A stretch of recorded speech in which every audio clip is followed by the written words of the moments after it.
Welcome to another edition of Nick is Building a Crypto Game in Public. You might have noticed it's been about a week or so since my last update. That's because I was at GDC going to check out all the really cool new games, checking out all the indie games as well, and meeting up with lots of friends and coworkers. So it was definitely a success, but it brings in the challenge of building in public because the reality is reality moves so much faster that I'm able to give updates, which sometimes that's kind of funny, but I will try to catch you up ever so slowly, but still kind of speeding up. So where I last left you was I had a large brainstorm of where I thought this game could go. And whenever you start a new game or start a new project, you never want to go with the first idea that you come with because the first idea is usually just the most obvious one. And if anybody else is thinking in the same direction as you, they'll probably come to that idea as well.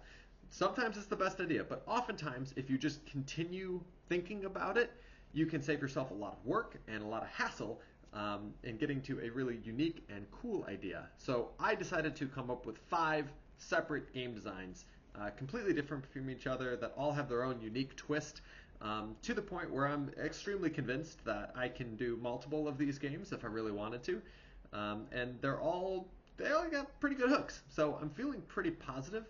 I looked at the target market to see exactly what types of things that they would want, as well as what might stand out in the market too, and was able to narrow it down to one idea that I thought was really, really, really good. So I went to GDC with that in mind, and I was asking a lot of people at GDC what they thought of it. So without further ado, I'm going to give you a brief taste about it, and then I'll go into depth on it in the next video. So it's essentially a roguelike dice builder auto battler. And what that means, roguelike, it's a path that is similar every single time, but you never really know what you're going to find on the variations of that path. Dice builder, it's similar to a deck builder where you're adding cards to a deck, but in a dice builder you're adding, you're powering your dice to make them better, right? And so you're going to fight the monsters with your dice, and then after each monster you're going to upgrade the dice in some way to make it better. And then the auto battler piece is I wanted to be sure that the game wasn't too long. And if you have a strategy-esque game, the battles themselves, they can extend for a very long time because you're thinking about every single thing that you have to do and blah, blah, blah, blah, blah. And the penalty for losing is pretty brutal because if you lose a roguelike, you start again from zero. So that's pretty rough.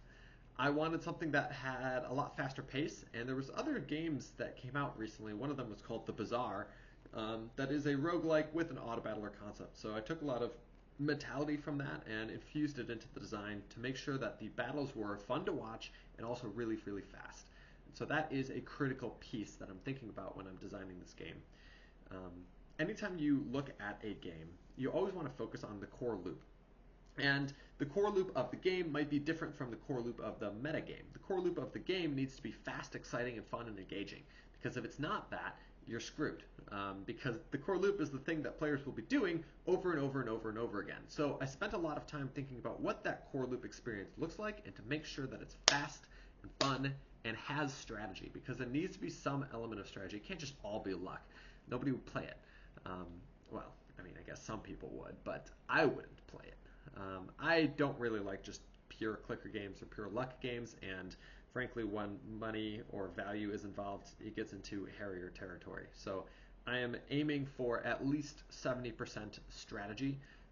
So you definitely will have an edge if you understand what you're doing or if you understand how to make good decisions. All right, so with that in mind, other games that are similar to this, I would put in the category of, say, Slay the Spire. Slay the Spire is one of my favorite games. I've been playing it daily for about a year and a half, maybe more.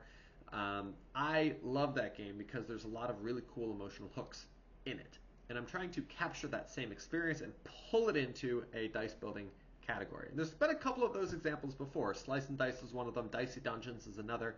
So I looked at all those examples, trying to see what they were doing and what I could pull from them, but also what things to avoid, what issues to, pass by.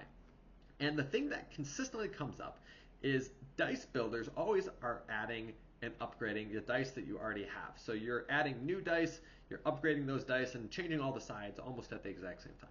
I think that's a little bit confusing because it's really hard to keep track of all the dice. And then maybe you are slotting in different dice until you've got a bunch of different dice, and it becomes unwieldy.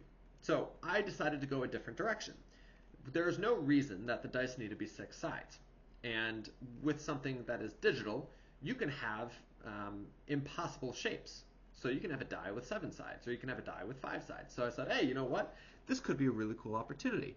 I think I'm going to do a dice builder where you're adding faces to your die, thus diluting your luck every single time you add a new face. Because you have a very consistent die that's only got 4 sides, it's going to land on one of those 4 every single time. But as soon as you add more faces, you're diluting your chances of it landing consistently on a single side. And consistency is super, super important for a game about mitigating luck, both in roguelikes as well as dice builders and auto battlers, right? This is all about mitigating luck in some way. And so I'm wrapping the entire experience of the game around this synergy, where you are trying to increase your skill of your dice and increase the damage that your dice are doing and increase the range of powers that you have, while also considering that every time you're increasing, you're diluting the luck. And of course, there needs to be something in there to help mitigate that, so there will be ways to remove sides or burn sides, but that's kind of where I'm at so far. I'll catch you up in the next video.